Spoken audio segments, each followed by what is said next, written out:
안녕하세요. 저는 30대 여자입니다. 참 저한테 기가 막힌 일이 있어서 이렇게 사연을 올리게 되었습니다. 이 채널을 보시는 분들이 많다고 해서 제 이야기가 널리 퍼져서 저와 같은 일을 당하는 사람이 없었으면 하는 마음에 솜씨 없는 글을 써봅니다.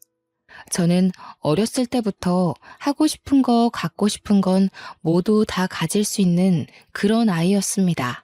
집안의 재력이 어마어마했어요. 어디서부터 시작된 재력인지는 모르겠지만 선조 때부터 땅을 사뒀고 건물을 올렸고 지금은 그 땅값과 건물값이 엄청나게 올라서 별다른 노력 없이 재산을 불린 그런 집안입니다. 거기다가 저는 형제 자매도 없는 외동딸이었어요. 저희 부모님께서 저를 얼마나 금지옥엽 귀하게 키우셨겠어요. 그래서 그런지 철도 좀 없고 돈도 물 쓰듯이 쓰는 그런 경향이 있었죠. 저희 부모님은 제가 결혼하는 것도 싫어하셨어요. 하나뿐인 딸 오래오래 함께 살고 싶다고 그렇게 노래를 부르셨죠. 저도 돈 쓰는 맛에 노는 걸 좋아해서 결혼이라는 걸 그렇게 깊게 생각해 본 적도 없었고요. 부모님은 제가 혹여라도 마음이 바뀔까 연애하는 것도 상당히 싫어하셨습니다. 그런데 어떻게 연애를 안 하고 살 수 있겠어요? 저한테는 남자친구가 당연히 있었습니다.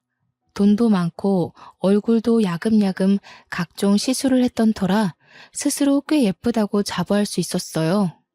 비싼 돈 주고 헬스장에서 개인 트레이너를 붙여서 운동도 했고 매일같이 다이어트 식단으로 식사를 채웠습니다. 자기 관리를 잘하는 여자인 셈이죠. 제 남자친구는 저의 절친의 오빠였습니다.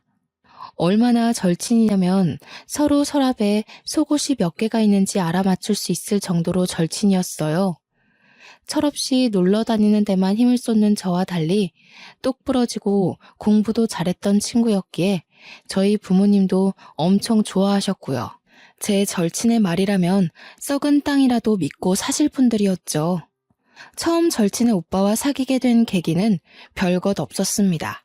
그냥 오빠가 저를 마음에 든다고 했고 당시 남자친구와 헤어졌던 터라 한번 만나나 보자 하는 마음에 소개를 받았고요. 근데 생각보다 너무 잘생긴 거예요. 아직 나이가 어리니까 얼굴이 전부 아니겠어요? 거기다가 저에게 엄청 자상하게 대해주는데 저도 모르게 마음을 홀랑 빼앗기고 말았습니다. 거기다가 친구와 오빠 사이도 상당히 좋아 보였습니다.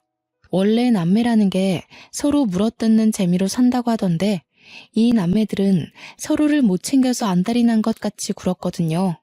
아무튼 저는 한 남자친구를 6개월 이상 만나본 적이 없었는데 오빠랑은 벌써 2년 가까이 사귀고 있었던 시점이었어요. 친구네 집은 솔직히 잘 사는 축에 끼지도 못하는 집이었습니다. 그냥 평범함에서 조금 덜 사는 수준? 아버지께서 평범한 회사원이시고 어머니는 가정주부이신 그런 집이요. 학자금 대출을 갚느라 힘들어하는 친구에게 제가 몇 번이나 대출금을 갚아주겠다고 했지만 친구 자존심에 그건 싫었나 봐요. 딱 잘라 거절하기에 저는 대신 맛있고 비싼 밥이나 사주고 말았죠. 친구는 학원을 다니면서 하루 종일 공부했지만 저는 비싼 과외를 받고 추천서를 돈 주고 사서 대학을 가고 뭐 그 정도 차이는 있었습니다. 저는 근데 이 차이를 친구가 자격지심으로 받아들이지 않고 너와 나는 수준 차이가 나는 거다 하고 솔직하게 인정을 해줘서 오랜 시간 친구로 지낼 수 있는 것 같았어요. 제가 너무 제 자랑을 많이 했죠? 이제부터 이야기를 본격적으로 시작해 보도록 하겠습니다. 친구가 대학을 졸업하고 취업 준비를 할 무렵 친구네 아버지께서 갑자기 일을 그만두셨다고 했어요. 그래서 친구네 집 수입이 갑자기 사라졌습니다. 친구는 대기고 살 길이 막막하니 대기업 취업 준비를 그만두고 당장 들어갈 수 있는 중소기업에 취직을 했습니다.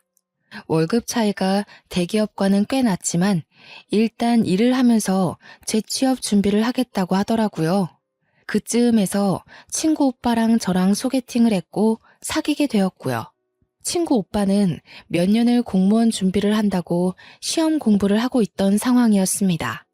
저는 그런 오빠의 뒷바라지를 나름 열심히 하고 있었어요. 시험 공부에 필요한 인터넷 강의도 결제해주고 문제집이나 교재 같은 것도 제 카드로 샀고요. 오빠가 공부하느라 외적인 것에 신경을 못 쓰는 것 같아서 한 달에 한 번 제가 다니는 청담동 고급 미용실에 데려가 이발도 시키고요. 옷도 허름한 옷 입으면 인물이 안 살잖아요. 그래서 명품 같은 것도 팍팍 사주곤 했어요. 어차피 제 거 사는 김에 사는 거라 별로 아까운 마음은 안 들었고요. 그렇게 2년을 만나는 동안 오빠는 2번의 시험 탈락을 겪어야만 했죠. 저는 진지하게 그렇게 탈락만 할 거면 다른 걸 해봐라 했지만 오빠는 지금 생활이 좋다고 하더라고요. 뭐 아무래도 그럴 수밖에요. 친구가 벌어오는 돈으로 내 식구가 먹고 살면서 다른 필요한 것들은 제가 오빠를 위해 돈을 쓰고 있었으니까요. 데이트 비용도 단 한 번도 오빠에게 내라고 한 적도 없었습니다. 근데 저는 이 관계가 나쁘지 않았어요. 저를 위한 마음이 가득한 오빠를 보면 사랑을 듬뿍 받는 기분이 들었거든요. 어차피 지금 저희 집 재산은 제가 이렇게 펑펑 써도 티가 안 날 정도였습니다. 아무튼 그렇게 2년을 만나다 보니 오빠네 집에서도 그렇고 오빠도 그렇고 결혼 이야기가 나오는 것 같더라고요. 프로포즈를 받긴 했는데 제가 꿈꿔왔던 노을 지는 석양을 바라보며 티파니 반지를 받는 게 아니라 고작 모텔 방을 풍선으로 꾸며놓고 결혼해 줄래? 들은 게 끝이었어요. 그래도 뭐 저를 위해 큰돈 썼다면서 어디서 샀을지 모르는 다이아 반지도 들고 오긴 했더라고요. 뭐 3부쯤 되려나? 손가락에 끼우면 티도 안 날 것 같았지만 멋쩍어 하는 그 모습이 귀여워서 받아주었습니다. 그래도 2년 동안 연애하면서 참 행복했었거든요. 그 마음이 고스란히 느껴지면서 뭐랄까 기대했던 프로포즈와는 전혀 달랐지만 마음을 뭉클하게 만드는 그런 게 있었어요. 저는 집에 와서도 프로포즈를 받았다고 이야기하면서 반지 자랑을 했어요. 축하한다는 어머니와 달리 아버지는 상당히 뾰루퉁해 계셨습니다. 그 반지 알도 안 보이는데 그런 걸 받고 결혼을 하겠다고? 마음에 드는 반지야 다시 사면 되지? 보니까 집안 수준 차이도 좀 나는 것 같고 딱히 직장도 없다던데 어떻게 살려고 그래? 어차피 아빠가 준 건물도 있고 지금 나 돈 쓰는 거에 문제 하나도 없잖아요. 나 결혼하면 설마 카드 뺏어가려고 그래요? 아니 그런 건 아니지만 그래도 좀 있는 집 아들이랑 결혼해야 나중에도 잘 먹고 잘 살고 하지 않겠냐 이거지. 저는 제가 결혼 이야기를 꺼내자마자 괜히 심통을 부리는 아버지가 너무 좋았어요. 엄청나게 서운하다고 나중에 저를 붙잡고 이야기하셨지만 결혼이라는 것에 한번 빠지기 시작하니까 불도저가 되어버리더라고요. 그래서 저는 더 이상 반대는 하지 말아달라고 이야기하고 결혼 준비에 돌입했죠. 제가 다른 건 몰라도 우리 주위 울리진 않겠습니다. 무슨 일이 있어도 사랑해주고 아껴주겠습니다.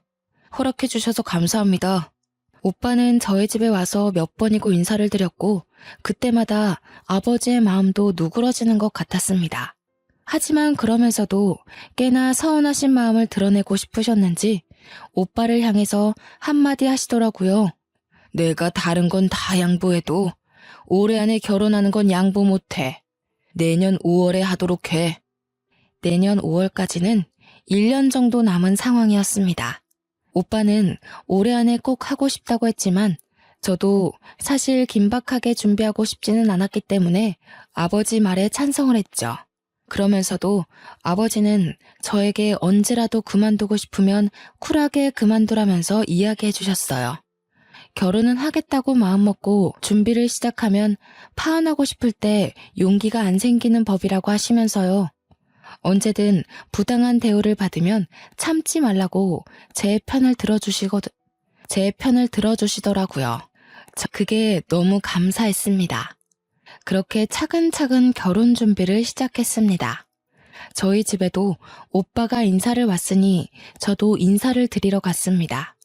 최대한 단정하게 보이는 명품 투피스를 입고 머리도 미용실에 들러서 드라이까지 하고 갔죠. 친구네 집은 처음 가보는 거라 솔직히 좀 기대가 되기도 했습니다. 그런데 제 예상보다 더 가정 환경이 좋지 않더라고요. 군데군데 곰팡이 쓸어있는 벽지에 방은 그래도 3개가 있었지만 오빠가 사용하는 방은 정말 작아서 옷방으로 사용해야 할 것 같은 방이었어요. 오빠는 저에게 침대 하나만 있으면 되지 다른 건 필요 없어서 이 방을 선택했다고 하더라고요. 저는 그때 참 우애 좋은 남매라는 걸 다시 한번 느꼈습니다. 오빠가 더 큰 방을 사용할 수 있었음에도 동생을 위해 양보한 거니까요. 인사를 드리러 간 날 친구는 야근을 해야 된다고 저에게 미리 연락을 해주었어요.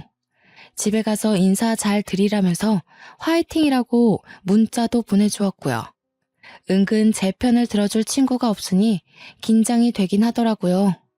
미리 준비해온 한우 세트를 사들고 방문을 하니 어머니께서 저를 반갑게 맞아주셨습니다.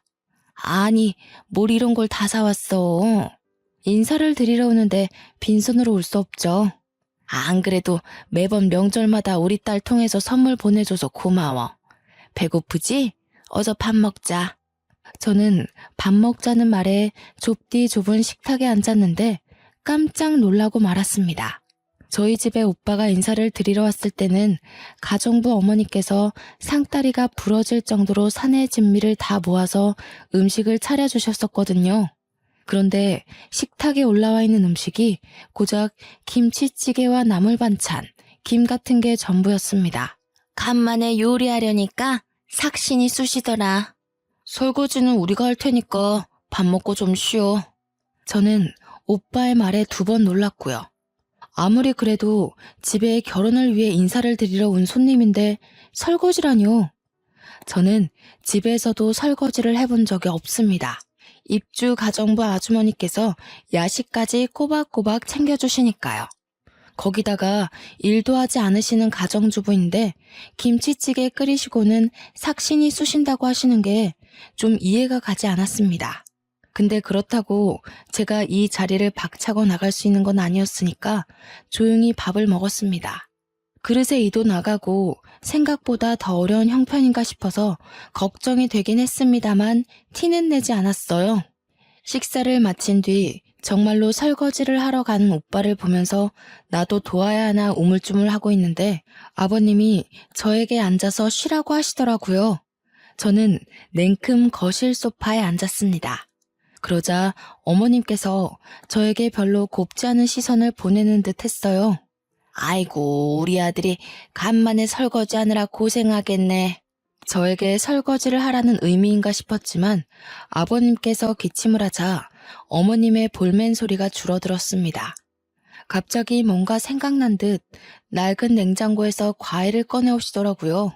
그러더니 저에게 과도를 지어주시는 게 아니겠어요? 우리 며느리 과일 얼마나 예쁘게 깎나 한번 보자. 저는 과일도 제 손으로 깎아본 적이 없었기 때문에 너무나도 당황스러웠습니다. 그렇다고 여기서 과일을 깎아본 적이 없다고 과도를 어머니께 다시 쥐어드릴 수 있는 상황이 아니라서 조용히 사과를 깎아내었어요. 어머, 얘 과일 깎는 것 좀 봐. 이렇게 깎으면 뭐 먹을 게 있겠니? 아깝게 껍데기에 살이 다 붙었네. 아휴, 과일도 하나 못 깎아서 어떡해? 저에게 핀잔을 주문 어머님의 말에 제 얼굴은 홍당무가 되었죠.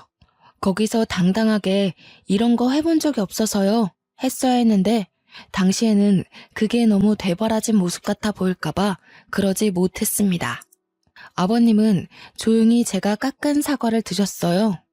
깎는데 시간이 너무 오래 걸려서 갈변된 사과를 드시면서도 괜찮다 하시더라고요. 어머님만 입술을 삐죽이셨죠. 설거지를 끝내고 온 오빠가 이런저런 이야기를 부모님과 나누고 저는 끼어들지도 못해서 조용히 과일을 집어먹었습니다. 그렇게 어색한 인사 자리가 끝나고 집으로 가려는데 오빠가 데려다 주겠다고 하더라고요. 저는 차가 있어서 차를 끌고 왔지만 오빠는 차가 없었거든요. 그리고 어차피 제가 운전해서 가면 되니까 굳이 그럴 필요가 없었는데 귀찮게 데려다 준다고 해서 됐다고 말하려는 순간이었어요. 예, 시간이 늦었는데 어딜 데려다 주고 온다는 거야? 늦은 시간에 혼자 가는 남의 딸은 별로 위험해 보이지 않으셨나 봐요. 나 어차피 차 가지고 왔으니까 혼자 가도 돼. 저 이만 가보겠습니다. 차가 있어? 어떤 차? 너네 집 꽤 잘 산다고 했지? 갑자기 물어보는 시모의 말에 저는 꿀먹은 덩어리가 됐어요. 그렇게 면전에 대놓고 우리 집 잘 사냐고 물어볼 줄은 몰랐습니다. 친구랑도 오랜 시간 알아왔으니까 대충 들어서 알고 계실 줄 알았거든요.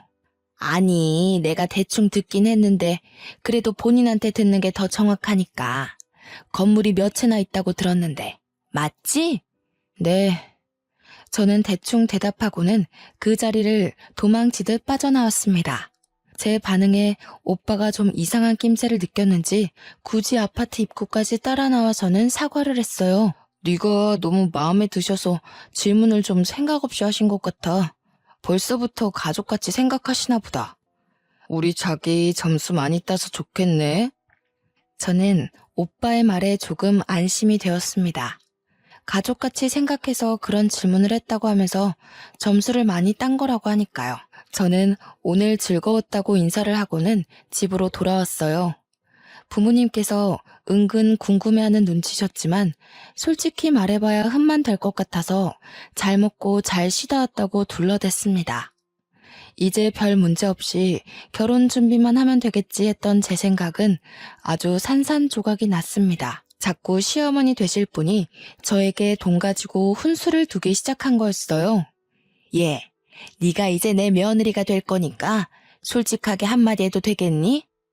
무슨 문제 있으세요? 아니, 너 지난번에 집에 올 때 입었던 옷, 그거 땡땡 명품 브랜드 옷 맞지? 그렇게 자꾸 사치 부리다가는 버는 족족 옷 사고 가방 사는데 다 나가지 않겠니? 우리 아들이 이제 공무원 되면 공무원 월급으로는 상상도 못할 건물들이잖아. 저는 제 카드를 사용해서 사는 물건들인데 저한테 왜 그런 말을 하는지 이해하지 못했습니다. 어차피 결혼해서도 물려받은 제 건물들에서 나오는 월세로 사고 싶은 거 사고 놀러 가고 싶으면 놀러 가고 그렇게 살 건데 말이죠. 나는 그런 가방이 하나도 없는데 며느리만 그렇게 좋은 거 들고 다니면 내 친구들이 뭐라고 하겠어. 며느리한테 대접도 하나 못 받는다. 그렇게 생각할 거 아니야? 안 그래?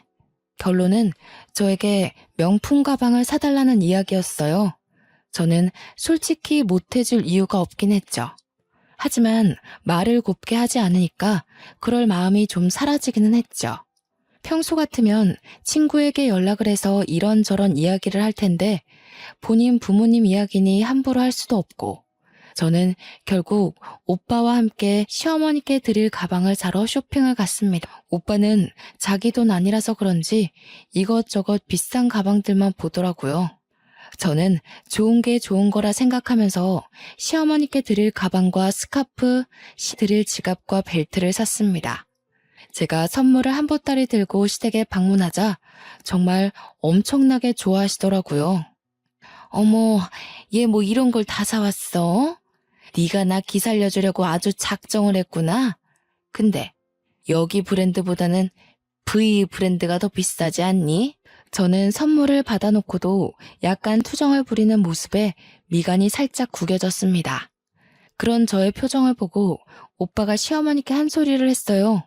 가방 모델마다 가격은 다 달라요.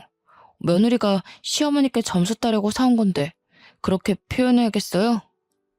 아니 뭐 내가 뭘 어쨌다고. 아무튼 고맙다 얘. 안 그래도 할 이야기가 있었는데 잠깐 앉았다가 가라. 저에게 할 이야기가 있다고 하시면서 커피를 타주시더라고요. 믹스커피지만 워낙 달달한 걸 좋아하기 때문에 감사합니다 하고 받았습니다. 아니 내가 지난번에 왜 건물 몇 채 있느냐고 물어봤었잖아. 거기 혹시 비어있는 자리도 없니? 아마 지금은 없을 거예요. 계약 기간이 6개월 정도 남은 자리는 있고요. 그래? 그럼 잘 됐다. 알다시피 우리 딸이 혼자 벌어다가 가족들 생계를 책임지고 있잖니. 하루 이틀 미안해야지 원.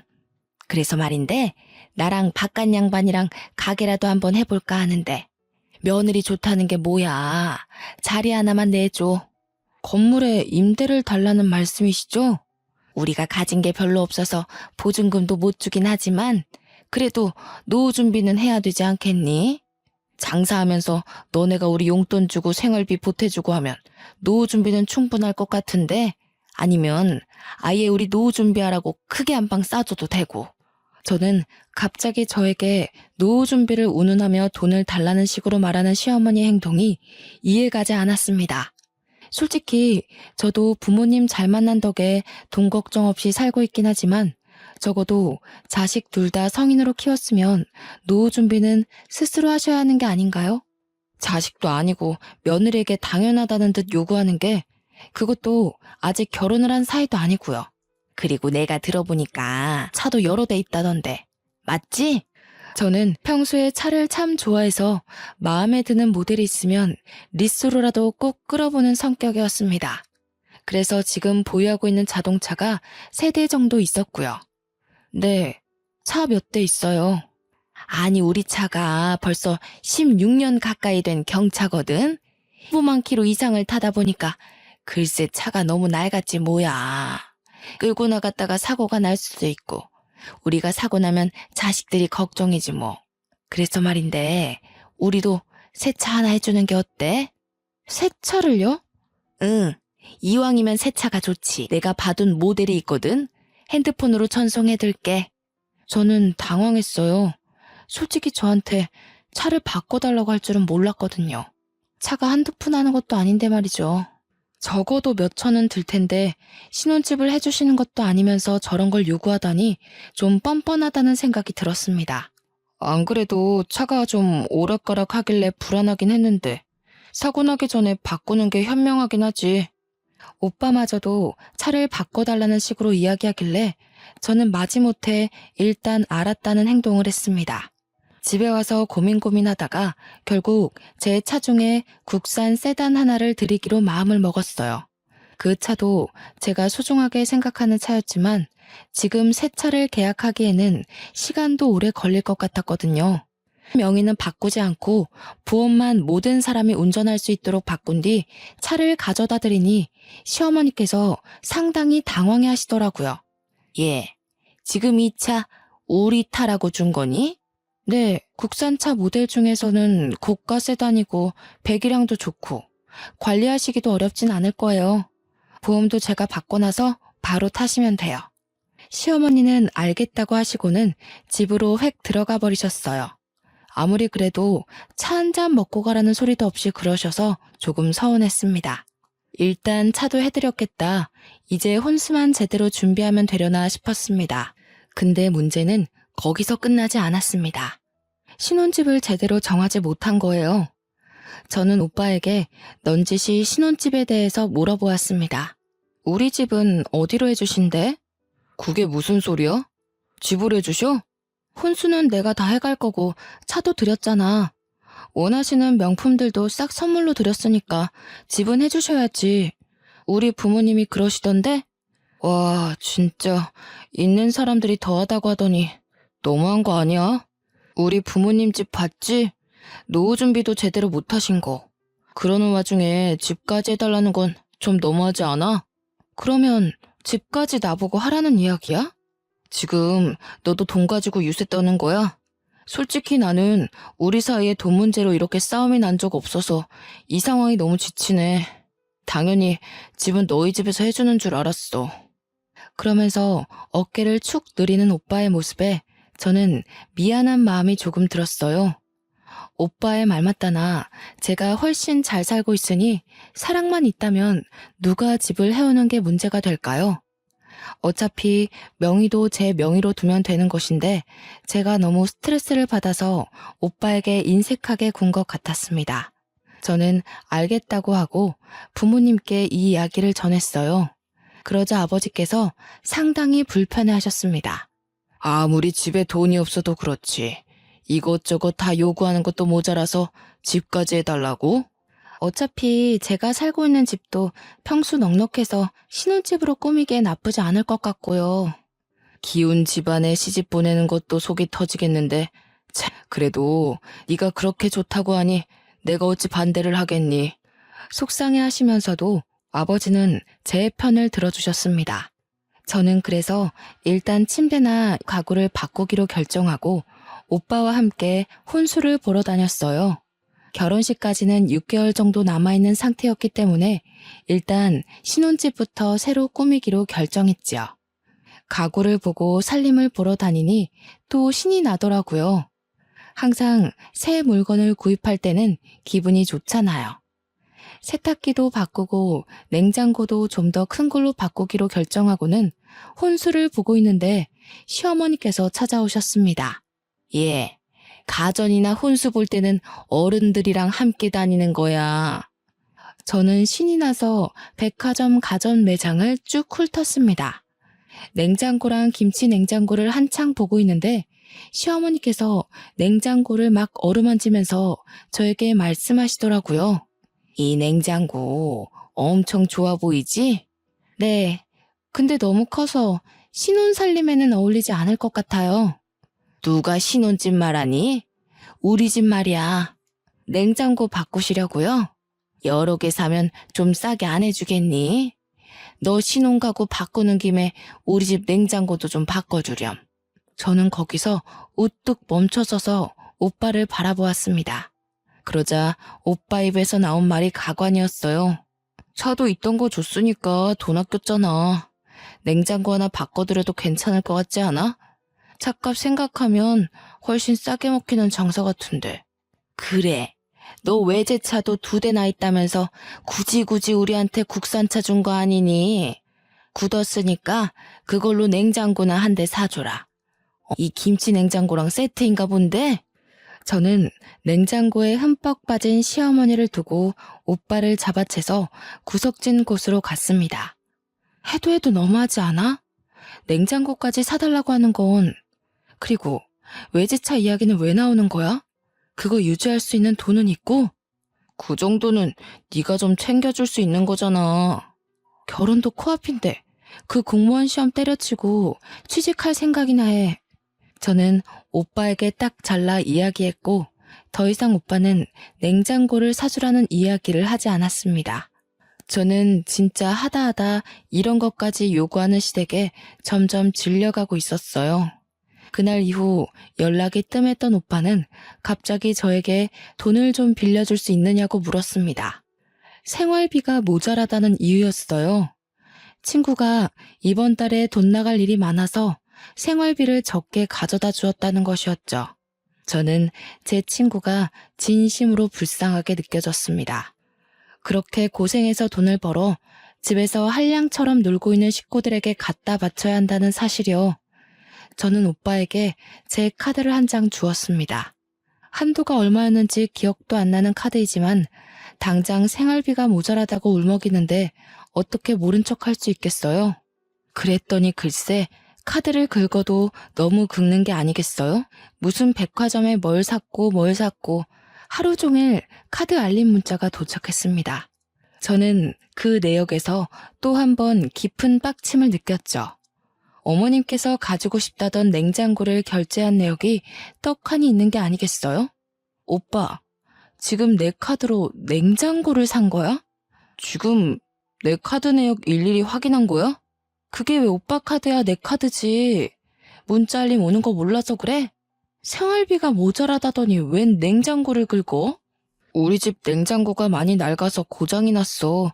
급하게 사느라 어쩔 수 없이 네 카드 좀 썼어. 미안해. 그래도 카드 한도 자체가 제가 감당할 수 있는 정도라서 일단 넘어가줬습니다. 그런데 제가 진짜 제일 열받는 일은 그 다음에 벌어졌어요. 결혼식을 3개월 앞둔 시점 청첩장이 나왔고 저는 청첩장을 돌리러 다니기 시작했습니다. 저희 부모님께서도 슬슬 지인분들께 청첩장을 나눠주겠다고 하셨고요. 드디어 결혼하는구나 싶어서 마음이 두근두근 거릴 때 시어머니께서 전화를 하셨어요. 예, 바쁘니? 무슨 일이세요? 아니, 내가 이용한 점집에 갔는데 네가 남자가 많아 보인다고 하지 뭐야? 너 사주 좀 불러봐라. 내가 제대로 점 한번 쳐야겠다. 아니다. 그러지 말고 안 바쁘면 나와. 나랑 우리 도령님 만나러 가게.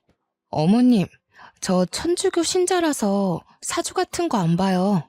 지금 벌써부터 내 말을 안 듣는 거야? 내 말이 우스워? 종교적인 문제잖아요. 저는 독실한 천주교 신자라고요. 절대로 사주만큼은 보지 않습니다. 너 찔리는 게 있어서 그러는 거 아니야? 내가 이야기 들어보니까 속옷도 맨날 야시러운 것만 입는다고 하던데. 그런 것도 결혼하기 전에 다 정리해. 분명 도령님께서 너 남자 많아 보인다고 했었다고. 그게 다 그런 데서 보이는 거 아니겠니? 아니 무슨 도령님이 제 속옷을 본 것도 아니면서 저런 식으로 저를 음해하는 게 너무 어이가 없었습니다. 가뜩이나 냉장고 사건 이후에 시어머니와 연락을 자제하고 있었는데 저한테 남자가 많아 보이네 어쩌네 하면서 예의 없게 행동하시니까 더 싫더라고요. 점점 전화에 대고 잔소리하는 것도 질려가서 휴대폰을 슬쩍 귀에서 떼고 딴짓을 하고 있는데 선을 넘으시더라고요. 내가 우리 딸한테 들으니까 너 한 남자를 오래 못 만난다고 하더라. 나중에 바람이라도 피면 위자료 아주 단단히 준비할 거야. 알겠어? 저는 기가 막히고 코가 막혔습니다. 제 절친이 그런 소리를 했다는 것도 믿기지 않는 일인데 위자료 이야기를 꺼내는 거 정상일까요? 저는 청첩장을 모조리 찢어버리고 싶었습니다. 지금까지 제가 해간 것만 해도 얼마인지 가늠이 되시나요?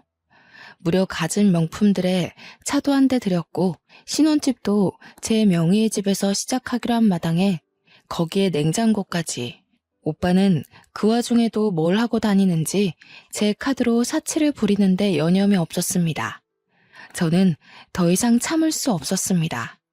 일단 시작이 절친의 말에서 비롯된 거라고 하시니 저는 제 친구에게 전화를 걸었습니다. 껏 지친 목소리로 저의 전화를 받더라고요. 너 도대체 집에다가 무슨 소리를 하고 다닌 거야? 내가 무슨 소리를 어떻게 하고 다녔다는 거야? 뭔데 다짜고짜. 어머님께서 내가 무슨 야한 속옷을 입는다는 둥, 한 남자를 오래 못 만난다는데 바람 피면 위자료 두둑하게 준비하라는 둥, 이게 다 무슨 소리냐고. 나도 처음 듣는 소리야. 그게 말이 돼? 어머님께서 너한테 들었다고 이미 다 말씀하셨어. 친구는 한참 동안 말이 없다가 한숨을 푹 내쉬더라고요. 그렇게 입 조심하라고 했는데 내가. 그래, 뭐 틀린 말도 아니잖아. 너 여태 연애했던 사람들 6개월 이상 만난 거 본 적 없고 속옷도 야한 거만 입는 거 내가 모르겠어? 오히려 당당하게 나오니까 제 말문이 턱 막히더라고요. 내가 그거 다 알면서도 우리 오빠 소개시켜준 거야. 그러니까 나한테 잘해. 이제 나 너의 신우이인 거 잘 알지? 인터넷 카페 글만 봐도 신우이한테 밉보였다가 당하는 사람이 얼마나 많은데. 내가 왜 너한테 잘해야 되니? 사람 기분 나쁘게 만들지 마. 시집살이 제대로 당하고 싶어서 그래? 청첩장도 나온 마당에 이제 와서 파혼이라도 하게? 파혼하면 너네 부모님 얼굴에 먹칠하는 거라는 거 몰라서 그래? 저는 제 절친이 왜 저한테 이렇게 날카롭게 구는지 이해를 할 수가 없었습니다. 서로의 단짝이고 영혼까지 나눴다고 생각했던 친구였는데 저 이렇게 나를 세우니 서운해서 눈물이 나오더라고요. 유일하게 제가 믿고 의지했던 자격지심 없던 친구였으니까요. 내가 너한테 무슨 실수라도 했어? 갑자기 왜 이래? 솔직히 너무 서운하다. 뭐가 서운해? 나는 네가 우리 집에 시집 오면 우리 부모님 좀 챙길 줄 알았어. 내가 못 챙긴 게 도대체 뭔데? 부담 주지 말라고 해서 신혼집도 혼수도 다 내가 내 돈으로 했어. 너희 집 냉장고도 내 돈으로 바꾼 거고 차도 들였어. 그것뿐이야? 원하시는 명품들도 다 사다 바쳤는데 내가 뭘 안 챙겼다는 거야? 너 남는 건물 거기에 우리 부모님 가게는 왜 쏙 빼먹어? 우리 부모님 6개월 남은 그 자리에 가게 들어간다고 얼마나 좋아하셨었는데. 거기 연장 계약했다며? 거기는 이미 오랜 시간 있던 자리라서 어쩔 수 없이 연장한 거지. 그리고 내 건물 내가 알아서 사용하겠다는데 왜 네가 나한테 화를 내? 내가 좀 알아봤어. 너 가진 건물들 중에 강남에 A타워 있지? A타워는 제가 가진 건물 중에 가장 비싼 건물이었어요. 한 달에 들어오는 월세만 해도 어마어마했습니다. 그 건물 월세가 워낙 비싸기도 하고 장사가 조금만 안 돼도 빛나기 딱 좋은 곳이라 웬만한 체인점 아니고서야 입주할 엄두를 못 내는 곳이었습니다. 그런데 그 건물을 딱 이야기하지 않겠어요? 거기 1층 전체를 우리 부모님 가게 내드리는 게 좋을 것 같아. 우리는 월세만 2천인 자리였습니다. 지금 보증금도 한 푼도 안 내면서 월세 2천짜리 자리를 그냥 달라는 것이었습니다. 저는 처음으로 제 절친에 대한 부정적인 생각들이 머릿속을 헤집었습니다. 그동안 친하게 지냈던 게 다 이런 큰 그림을 위한 건 아니었을까? 나에게 오빠를 소개시켜준 의도가 다 내 재산을 노리고 한 짓은 아니었을까? 그렇게 생각하고 나니 저에 대한 자격지심이 없었던 것까지 한 방에 이해가 되더라고요. 어차피 천천히 그렇게 빼먹을 생각이었다면요. 그 자리는 월세만 2천인 자리야. 그러지 말고 경기도 외곽에 있는 상가 건물 1층이 비어있어. 위에 층을 집처럼 쓸 수 있고. 어차피 시부모님 사시는 아파트도 너무 낡았던데 거기로 들어가시면 딱일 것 같네. 경기도 외곽이라고 했니? 너 지금 우리 부모님을 무시하는 거야? 무슨 가게를 하실 거라는데? 내 강남 건물 웬만한 체인점도 못 버티는 그런 곳이야. 그렇게 큰 자리에 어떤 가게를 내실 거냐고. 당장 직원들 월급은 어떻게 할 건데? 그 큰 자리를 단 둘이서 운영하시겠다고? 너 돈 많잖아. 네가 당연히 도와주면 되는 거 아니야? 무슨 가게를 할지는 앞으로 천천히 정하면 되지. 저는 할 말 없다고 하고는 전화를 뚝 끊어버렸습니다. 뒤로 친구가 저에게 2번 더 전화를 걸었지만 저는 무시했고요. 이 정도면 저도 파혼할 명분이 충분하다는 생각이 들었습니다. 마음을 다시 한번 다잡았어요. 절대 그 어떤 것에도 흔들리지 않고 이대로 파혼하겠다고 마음을 먹었습니다. 저는 행동에 바로 옮기기로 했어요. 아버지께 전화를 드려서 청첩장을 돌리지 말아달라고 했습니다. 이미 친한 몇몇 지인분께 돌린 것을 알고는 있지만 지금이라도 늦지 않았다고 생각했어요. 아버지는 왜 그러느냐고 물어보셨고 저는 그동안 있었던 일을 쭉 나열했습니다. 그리고는 아버지 말대로 파혼하겠다고 말씀을 드렸어요. 한참 동안 말이 없던 아버지께서 집으로 오라고 하셨고 저는 호되게 혼날 각오를 한 뒤 집에 갔습니다. 그러자 아버지와 어머니께서 저를 위해 따끈한 밥상을 차려두셨더라고요. 그동안 고생했다면서 얼마나 마음이 힘들었을지 상상조차 안 된다고 하시면서 밥 먹자고 하셨어요. 저는 뜨끈한 쌀밥을 목구멍에 밀어넣으면서 눈물을 흘렸습니다. 그 뒤에 휴대폰을 확인하니 오빠와 시부모님에게도 여러 통 전화가 와 있더라고요. 저는 일단 오빠를 제외한 모든 사람을 수신 거부 처리해 두었습니다. 물론 제 절친도 함께요. 그리고는 오빠에게 전화를 걸었습니다. 왜 이제서야 연락이 돼? 지금 뭐 하는 짓이야? 할 말이 뭔데? 나도 마침 할 말 있어. 먼저 말해.